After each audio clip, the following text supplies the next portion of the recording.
Say what Monday time, Courtney Theriault. You're off to the races first. What do you got for us, my man? Well, it's about, what, 26, 27 degrees outside here in Edmonton, and we're going to be pushing mid-20s, high 20s throughout the course of this week. And when you step outside, you just get hit with that muggy blast of warmth. And this is about as hot as it's going to get here. Translates into about maybe like 90 degrees, not quite 90 degrees Fahrenheit.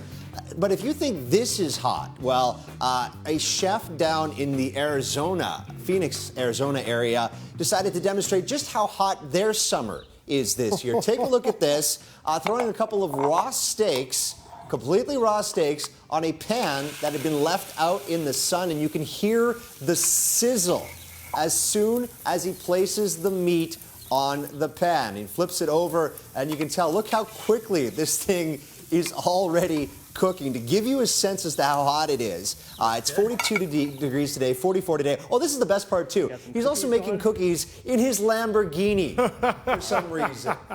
Because why not? It's the best air freshener ever. But to give you a sense as to how hot it is right now, so 42 today, 44 tomorrow, translate that into Fahrenheit. It's about 115 degrees, 120 degrees is what it feels like outside. If you want to cook a steak on a grill, that's what you cook it at. Crazy. That is unbelievable. They can be that warm, right on the pavement there.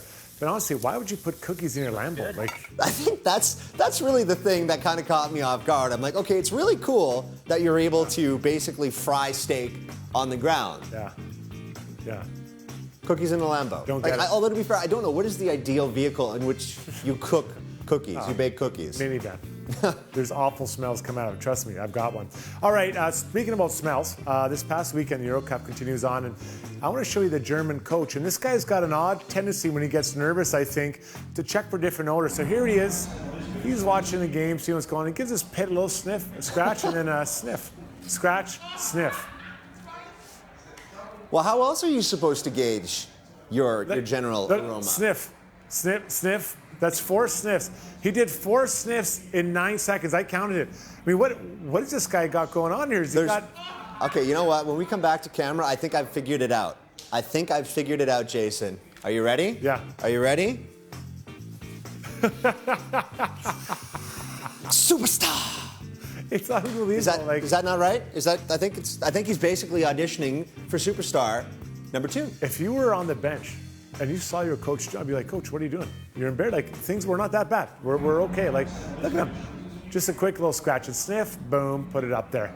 Well, you know what? Hey, at least he stinks worse than the Germans. Okay, their play has been reasonably good. Oh God! All right, what do you got up next for me here? I've got basically, I guess, what would be either, I'm not sure if it's a dentist's or a dermatologist's worst nightmare.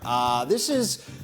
You know what? We all turn to soft drink. We all at least have a nice pop when we're looking to cool down during a hot summer day. But this guy took it to the extreme. Take a look at this right here.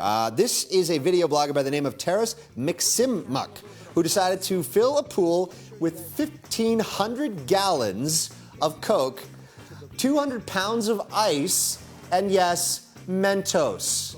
And he decided to go for a swim.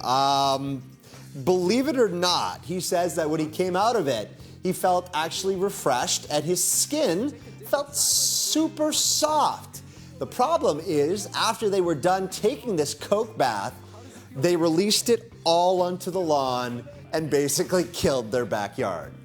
Could you imagine the smell that 1,500 gallons, he said, of Coke would stink your backyard? That would take years for that to wash away. Also, who's got the disposable income to buy 1,500 gallons of Coke to waste? I mean, to be fair, he's got 8 million views, so he's probably made that money right back. But that's crazy. That's a gamble. What a stink. What a stink. If you were to take a bath in a pop, what would it be? Mountain Dew. You ask the question. Don't ask the question. You don't want the answers, Courtney Theriault. All right, let's check this last one out. I saw this, and I don't really know if I even have to explain it. You know, I thought snakes could travel over anything, Courtney Theriault, but apparently I'm wrong. Check out this little fellow. He gets stuck on this blanket, and he literally can't move. But my question to you is, if you can't move from there, how do you get to that position in the first place? This is truly life's greatest question. It's hypnotic in a way, and now I look at it, though. You know what I'm thinking of right here? I'm thinking he's twerking. is what he's doing right now. He's twerking. This is Miley Cyrus. Am I right? It just cracks me up. Like I was just killing myself when this poor little bugger. Come on, get some traction. Get some traction. I guess they can't roll, eh? Snakes can't roll. They don't have opposable thumbs. This is almost torture. I mean, don't get me wrong. No one likes snakes. Right. But it's still kind of torture. It's very rough. All right, we're going to get to break here quickly. When we come back, we've got lots more coming up. We're going to talk with some special guests down at Range Road, and we also got more coming up, including our women's panel talking about Game of Thrones. Has it become a feminist show? We'll touch on that in about 50 minutes' time. Hang in there, Edmonton. We're right back. Dinner Television is sponsored by Canada Diagnostic Centres, offering X-ray, ultrasound, and pain management services in Edmonton and Sherwood Park.